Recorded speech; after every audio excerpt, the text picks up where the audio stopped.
Hey, what is up, you guys? It is your girl, Dr. Kathleen Nash, and today is going to be the first of a few videos where I'm actually going to do a reaction to something really, really important that happened about a week ago. On September 23rd, on the floor of the U.S. Senate, Senator Ron Johnson from Wisconsin co-hosted with Bobby Kennedy Jr. an American Health Crisis roundtable on the floor of the U.S. Senate.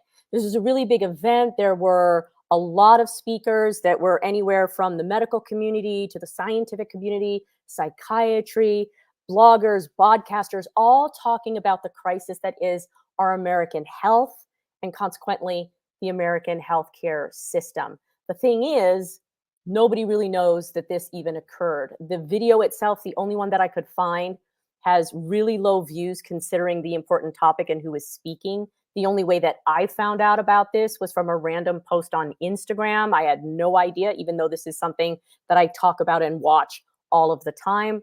And it was a 4-hour long event. And I know, at least for my private clients, they don't necessarily want to sit down for 4 hours straight and listen to speaker after speaker talk about these kinds of topics. Even if they are important, after 4 hours, you can get kind of tired of that. So I thought that I will take each one of the speakers. We're going to listen to them, hear what they have to say, and I'm going to react to them so that you can see what our policymakers, what our doctors, good doctors, are saying about the state of our American health and the healthcare system and what we need to be aware of to turn it around. So the first video is going to be the opening statements from Senator Ron Johnson and RFK Jr., Bobby Kennedy Jr. So let's get going. Food processing and healthcare industries that impact our current state of national health. Once we have described what has occurred, suggestions for steps we can take to put us on a better path will be discussed. As our panelists will detail, the current state of America's national health is not good. Even though America's healthcare system spent $4.5 trillion in 2022, or over $13,000 per person. Those who seriously question the current orthodoxy or offer alternative treatments and approaches are generally ridiculed, vilified, and canceled, with concerted effort made to destroy their reputations and careers. We all witnessed this during the pandemic as eminently qualified and respected doctors who had the courage and compassion to treat COVID patients using cheap, generic drugs were fired, sued, and either lost their medical licenses and certifications or had them seriously threatened. Yeah, unfortunately, that was absolutely true. We really saw this during the lockdowns, where anything that was brought that was against the most common narrative was ridiculed, was called irresponsible, was called misinformation, only to find out a long time after the fact that everything that these doctors were trying to say was in fact true. And this happened again and again and again throughout 2020, and even now in 2024, we're still seeing things like this happen. Intimidation works, as most doctors remain silent in order to maintain their good standing in the medical establishment. The catalyst for this event was an interview I saw with Dr. Casey Means and her brother Callie. If you haven't heard about Dr. Casey Means and her brother Callie, Callie is not a doctor, but Dr. Casey Means is. She's going to be one of the speakers. Callie Means will be one of the speakers. I highly recommend that you find them on social media and follow them. They have great information to say. Dr. Casey Means has also released a book. I will link it in the description below so that you can check it out and take a look at it. When it comes to nutrition, we all face the same daunting variety of opinions, guidelines, and diet recommendations. Dr. Means does an excellent job of simplifying the basic concept of how our bodies convert food to energy and how that miraculous process, and I want to underline that miraculous process, can and has been impaired. I'm grateful that she and her brother have been able to join us here today. I'm also very pleased that Robert Kennedy Jr. is here. His environmental advocacy connected him to mothers with autistic children, and his subsequent advocacy for children's health and chronic illness. Because of corporate capture of regulatory agencies, the connection between environmental factors and pharmaceutical adverse impacts on health have not been adequately explored. Callie Means has helped assemble a highly qualified group of doctors and nutritional and fitness experts to discuss these issues and make a case for robust research into causes and effects. I'm extremely grateful for the time and effort all of these participants have devoted to these issues and to the event today. Again, the title of today's event is American Health and Nutrition, a Second Opinion, with emphasis on the word opinion. I am truly amazed at how much knowledge mankind has accumulated over time and how rapidly the acquisition of knowledge has accelerated in our lifetimes. With that said, however, I still believe that what we don't know vastly exceeds what we do know. As we pursue a greater understanding of human health and seek answers to questions we have been discouraged to even ask, I sincerely hope we approach our quest with the humility and modesty that reality demands. With that. So that's pretty cool, right? He's not saying that our current path is wrong. He's just saying, I believe there's a second opinion and it's worth investigating, because we're seeing a lot of statistics that are showing even though we're doing things to improve American health is in fact declining. It's fair to say that that warrants a second look, and maybe we are missing something or we need to take a different approach. I'm very pleased to introduce Robert F. Kennedy Jr. Really needs no introduction, but I have a short one. He's an environmental lawyer and the chairman and founder of Children's Health Defense. He has spent 40 years fighting corrupt corporations, government agencies in efforts of restoring and protecting the health of children and ending childhood health epidemics by eliminating environmental exposures. Mr. Kennedy.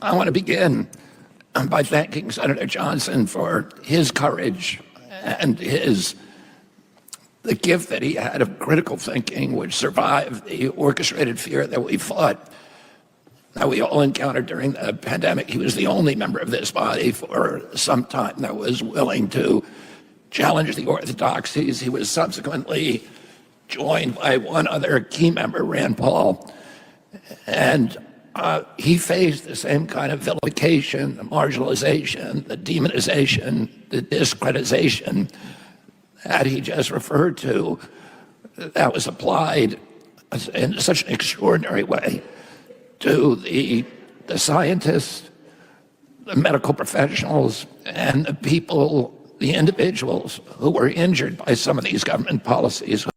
I remember that. I remember going through the lockdowns. Constantly, I was seeing Rand Paul on the floor, bringing people from different healthcare organizations or regulatory agencies to task and asking them questions. And it was just a big runaround. We really weren't getting any answers. They were very good questions, but the answers that we were getting were very, very vague, and we were often misdirected. I remember all of that.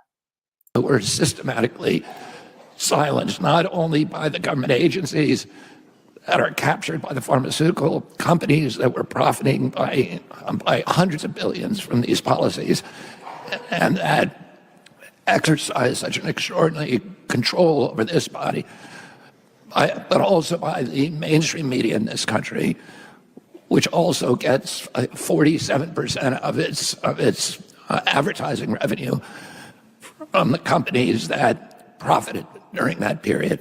And that's crazy. That's wild. 47% of the revenue that's given to mainstream media, and I don't know if he said social media or not, but definitely mainstream media, is coming from the drug company. So you can imagine if you're giving 40%, if you're getting 47% of your ad revenue from just one industry, you're probably not going to say anything that's going to go against that major spender. That's wild.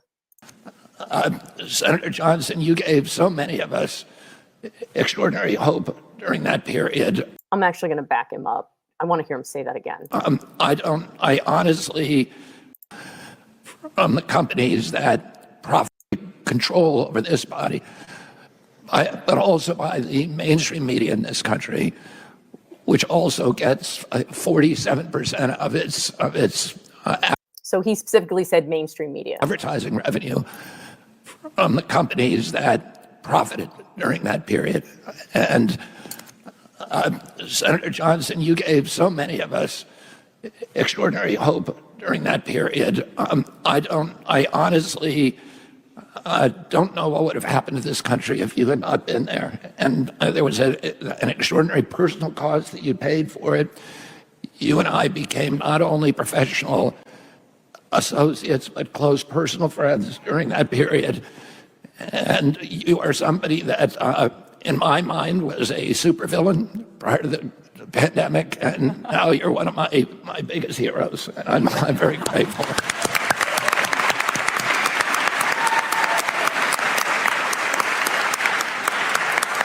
I also find it's interesting that this is a healthcare roundtable that was put on by a Democrat, right? U.S. Senator Ron Johnson is a Democrat senator from Wisconsin.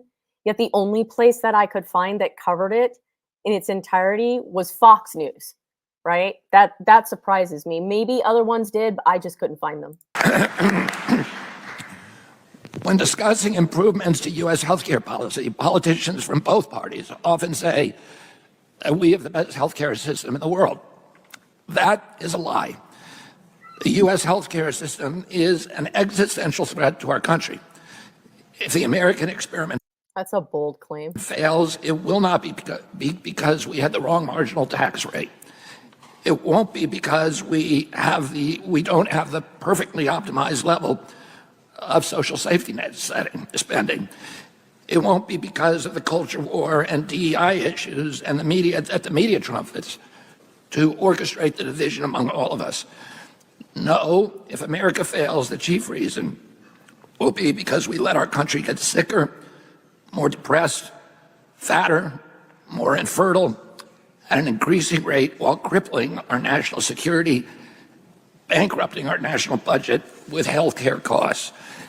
Every major pillar of the U.S. healthcare system, as a statement of economic fact, makes money when Americans get sick. That's 100% true, right? So we don't have a healthcare system. We have a response care system, right? We don't talk about prevention. We do reaction, right?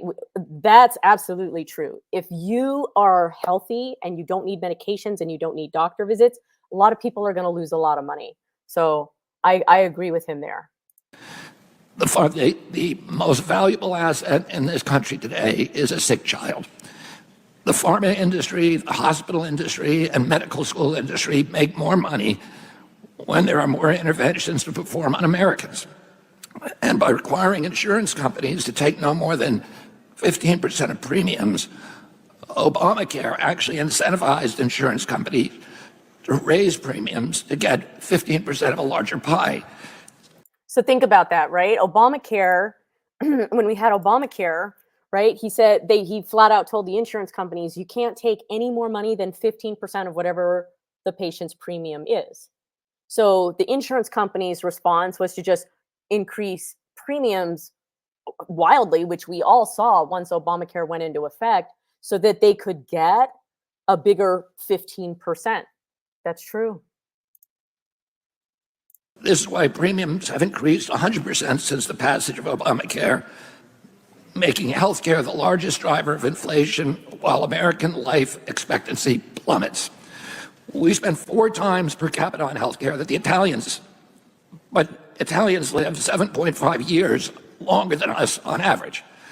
And incidentally, Americans had one of the highest life expectancies in the world when I was growing up.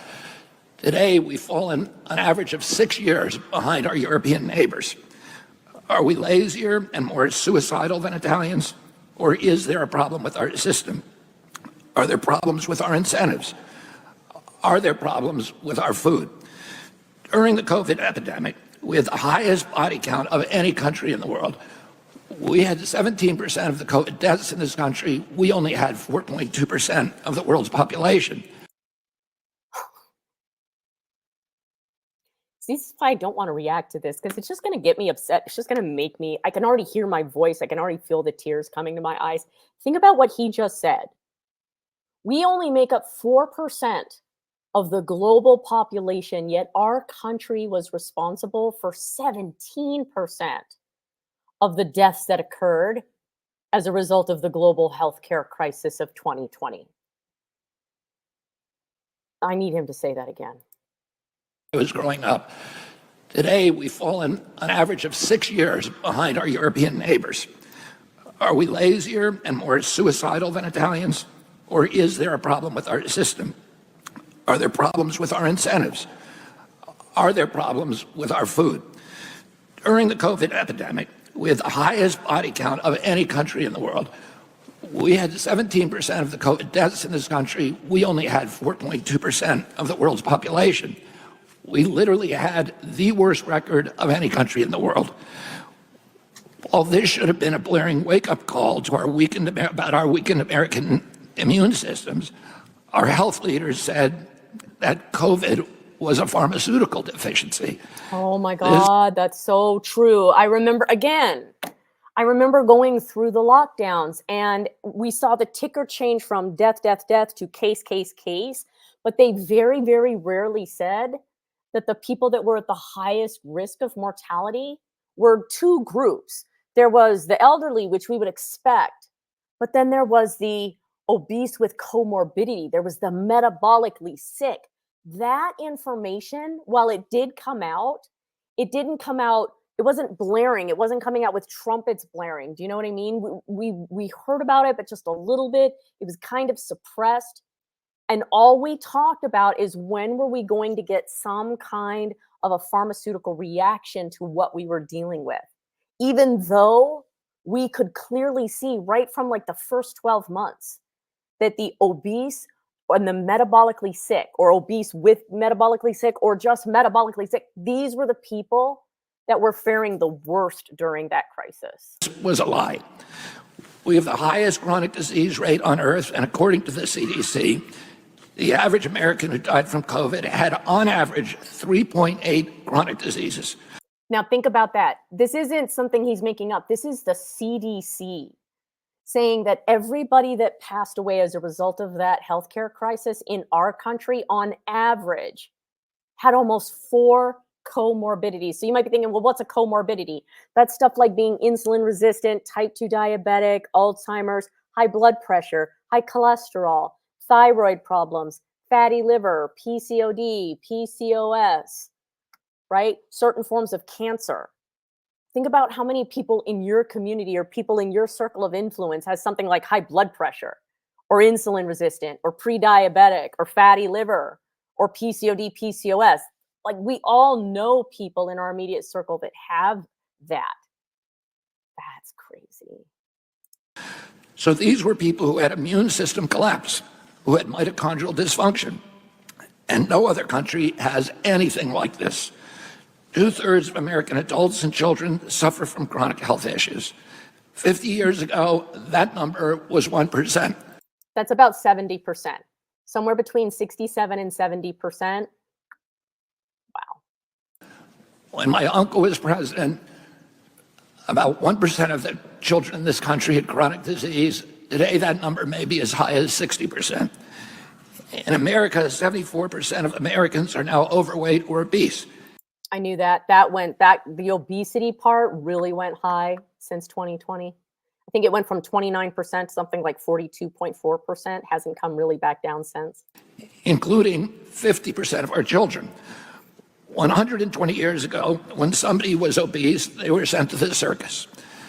There were case reports written about them. Obesity was virtually unknown. Today, almost 50% of teens in the United States are overweight or obese. In just 120 years.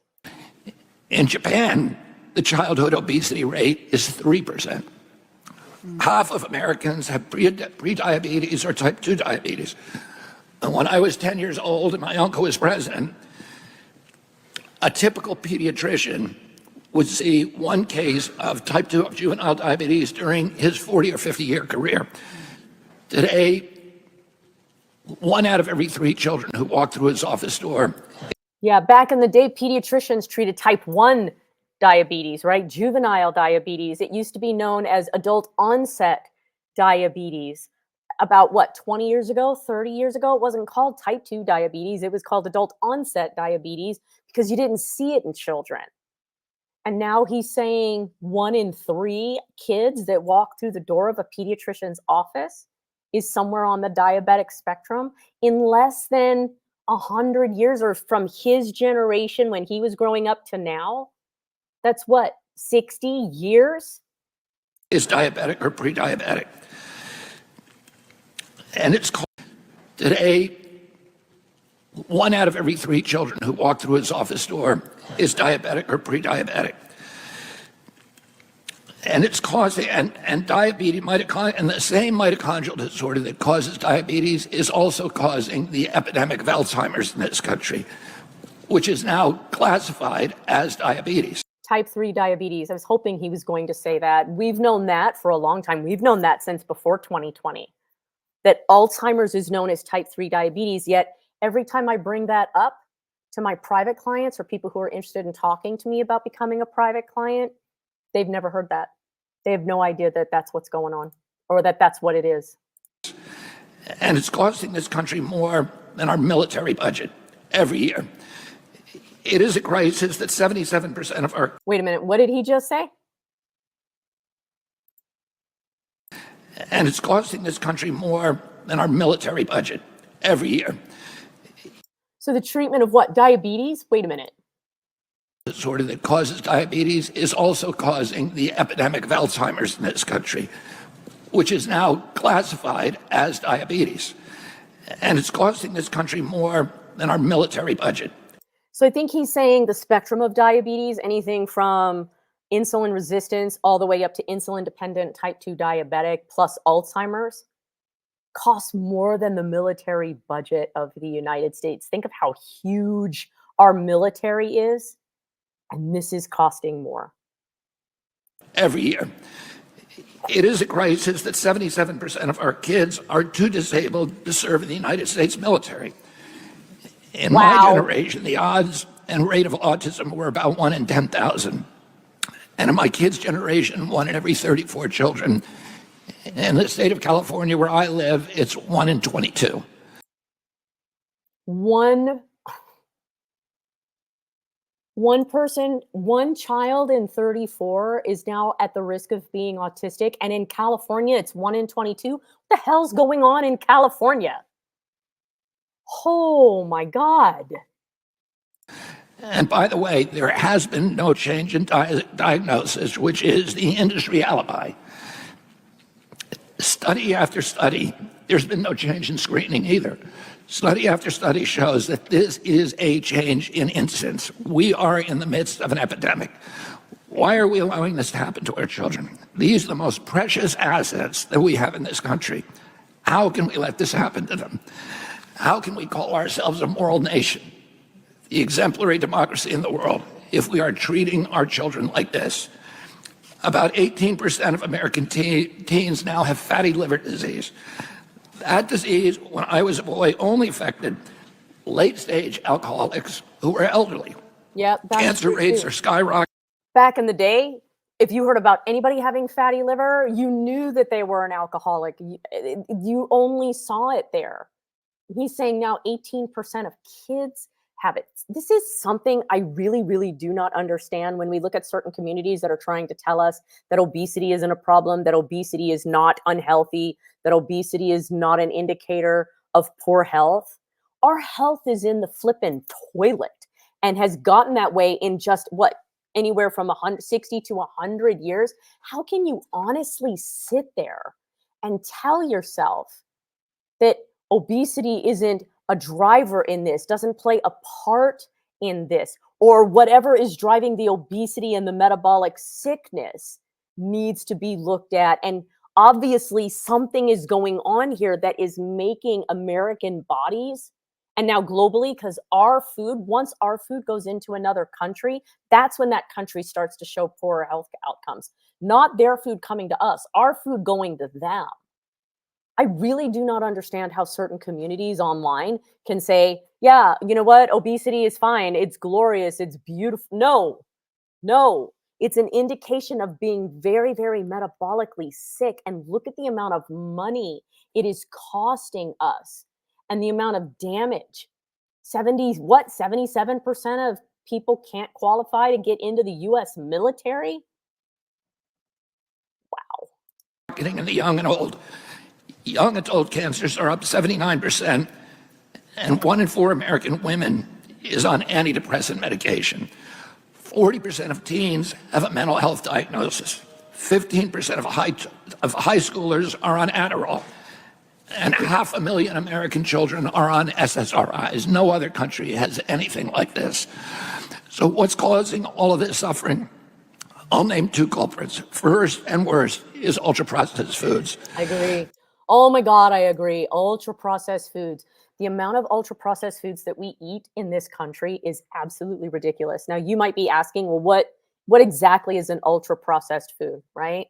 So they've recently done a scale, something called a NOVA scale, where they talk about food and the classifications of processing, right? So if you were to take something like an apple, just an apple is something like Nova stage 1. Nova stage 2 is when you slice the apple, right? So that's some processing. And then Nova 3, I think, is like applesauce. So there is some processing to it. They've blended it and pureed it. And then Nova 4 is like a McDonald's apple pie, right? So ultra processed food, here's the criteria. You cannot replicate that food in your home. There's no way you would be able to make it in your home. 2, it has little, if any, nutrition. 3, it is highly, highly, highly inflammatory. Those are usually the classification of ultra-processed food.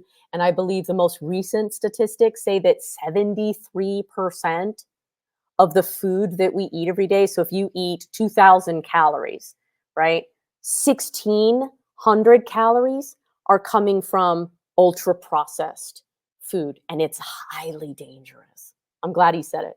70% of American children's diet is now ultra-processed, which means industrial manufactured in a factory.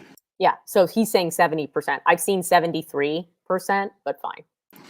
These foods consist primarily of processed sugar, ultra-processed grain, and seed oils. Laboratory scientists, many of them whom were formerly working for the cigarette industry, which purchased all of the big food companies in the 1970s and 80s, deployed their thousands of scientists to invent new chemicals to make our food more addictive. What? Okay, that needs to back up. What? Many of them whom were formerly... I'll name 2 culprits. First and worst is ultra-processed foods. 70% of American children's diet is now ultra-processed, which means industrial manufactured in a factory.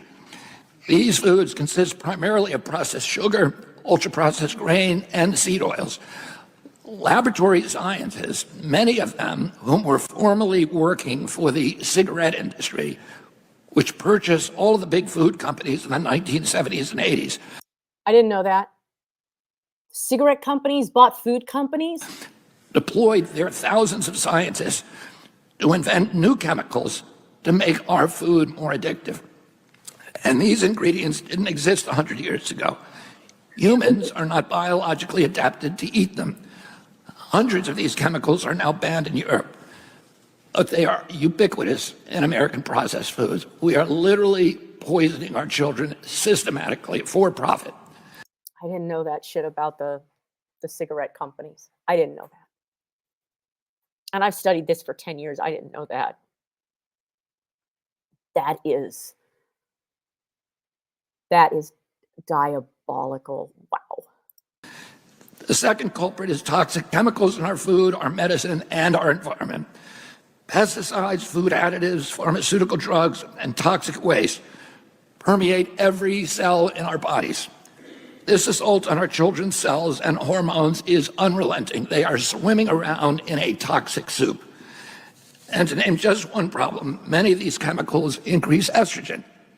Because young children are ingesting so many of these hormone disruptors, America's fertility rate has now dropped. Sperm counts in teens are about 50% of what they were a couple of generations ago, and testosterone rates have dropped at the same rate. American puberty rates among our little girls is now 10 to 13 years of age.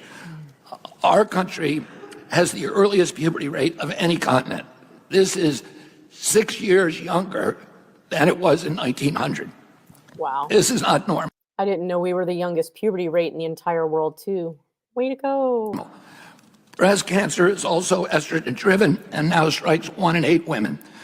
Yeah, breast cancer is a metabolic disease. Pancreatic cancer is a metabolic disease. Colorectal cancer is a metabolic disease. Oh. We are mass poisoning all of our children and all of our adults. Industry lobbyists have made sure that most of the food stamp lunch program, about 70% of foods, that most of the school lunch program, and about 70% of food stamps are processed foods. Yeah. We give 8 times as much subsidies to tobacco in this country than we do to fruits and vegetables. That I knew. If you watch, there was a documentary called Fed Up, and it's old. It's like 8 years old. And it was Katie Couric who was the host of it, and she did this whole documentary talking about the perversion of the U.S. School lunch system and young children and metabolic disease with them. So that one I knew. Yeah, I'm sure that's no better. It makes no sense if we want a healthy country. The good news is that we can change all this, and we can change it very, very, very quickly. And it starts with taking a sledgehammer to corruption, to the conflicts in our regulatory agency and in this building. These conflicts have transformed our regulatory agencies into predators against the American people, and particularly our children. 80% of NIH grants go to people who have conflicts of interest. Huh. So 80% of NIH grants go to people who have conflicts of interest. Okay, so that means the scientists that are doing the clinical research that we will rely on to tell us what to do, they're getting that money from people who are going to benefit from the result of their research. That is actually very, very dangerous. It means it's not an independent study. It's not independent research. It's funded research. So again, if you're a scientist and you rely on funding in order for you to do your research, maintain your livelihood, are you going to come up with a finding that goes directly against the people that are funding your study? Or are you going to do absolutely everything in your power to create research that's going to support whatever the premise is in the funding or the study? God bless. And the thing is, where he's saying this is really easy to turn around, it actually really, really is. It's just when people try to talk about it, they get suppressed. Or you have to really know what you're looking for when you're looking for it online. People are just not naturally, but we've been conditioned to just put trust in our doctors and our experts and our authorities. So if we find out that all of these different industries are corrupted, or there's conflicts of interest going on, or it's being more fueled by monetary gain than by helping the American people, well, how are you supposed to know who to trust? And these scientists are allowed to collect royalties of $150,000 a year on the products that they develop at NIH and then farm out to the pharmaceutical industry. Wow. The FDA, the USDA, and the CDC are all controlled by giant for-profit corporations.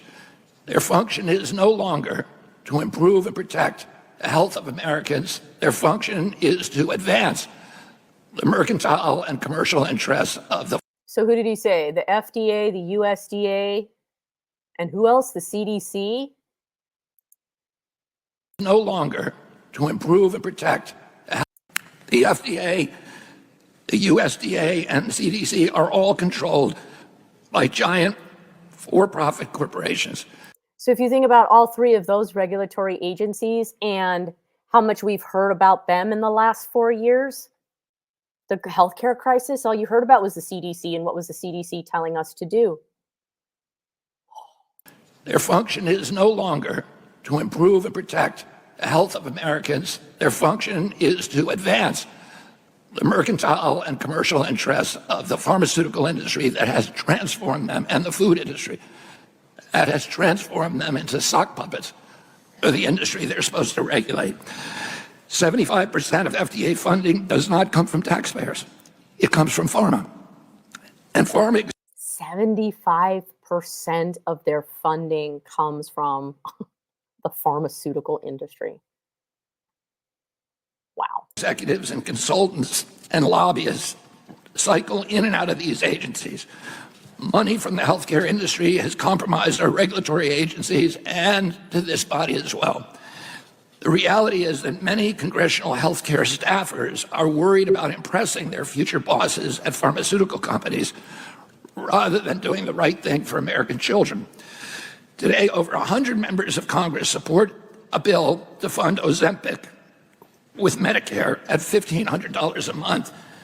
Most of these members have taken money from the manufacturer of that product, a European company called Novo Nordisk. Okay, so hold on. So now we've got lawmakers that want to give Ozempic, want to have Medicare pay for Ozempic at $1,500 a month.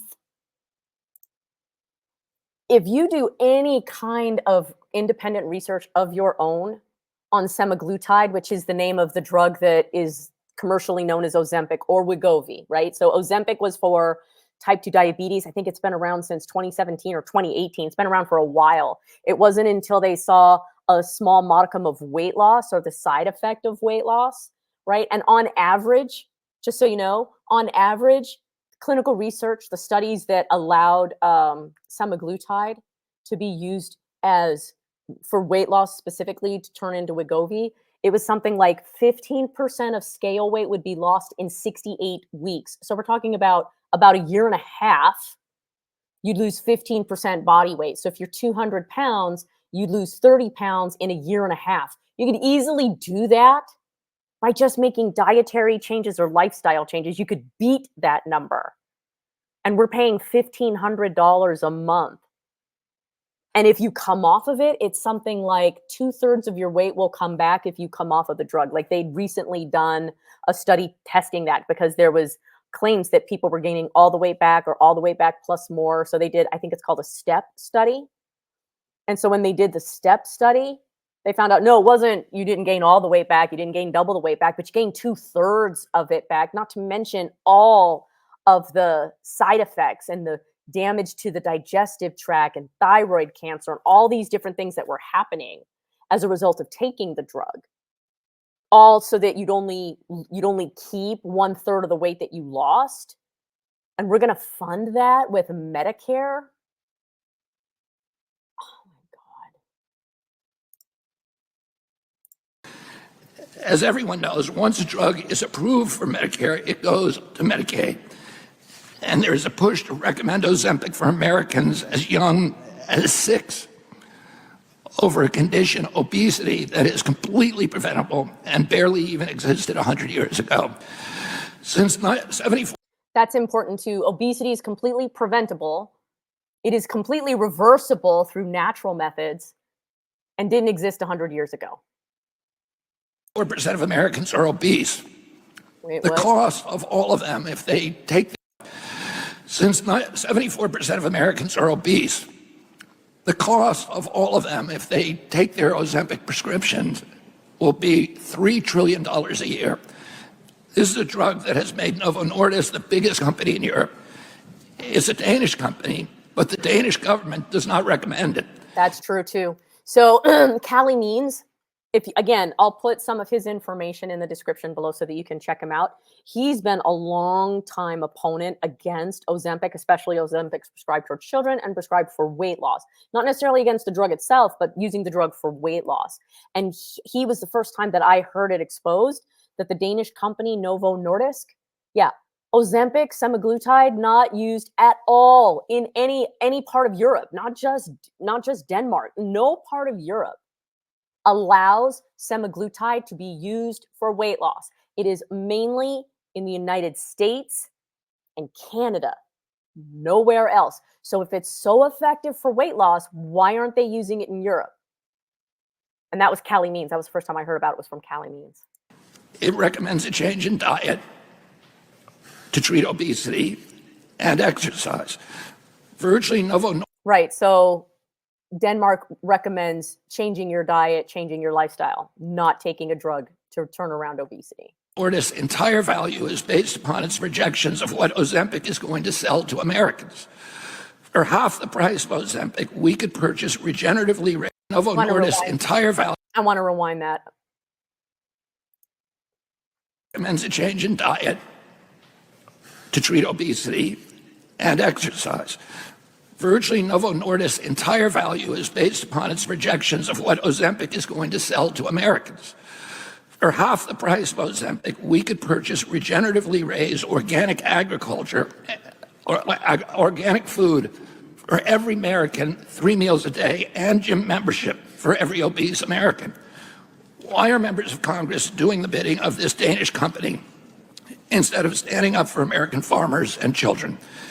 Because Novo Nordisk is one of the largest funders of medical research, the media and politicians and the medical schools all go along with them. For 19 years, solving the childhood chronic disease crisis has been the central goal of my life. And for 19 years, I have prayed to God every morning to put me in a position to end this calamity. I believe we have the opportunity for transformational bipartisan change to transform American health, to hypercharge our human capital, to improve our budget, and I believe to save our spirits and our country. I am grateful for Senator Johnson's focus on this country's most important issue. Thank you. Wow. Okay, so we're off to a rousing good start just with the opening statements. I apologize, this one was a bit long, but we had to get through Senator Ron Johnson and Bobby Kennedy Jr. and Bobby Kennedy Jr. talked for like 20 minutes. So we're going to end it here. Again, if you have any comments below about anything that RFK Jr. said in his statements, please put it below. Hopefully you like hearing this information. And if you're finding out anything new, it would be great if you gave the video a like, if you shared it. It really does help the message get out. And I look forward to catching you guys in the next video. Bye-bye.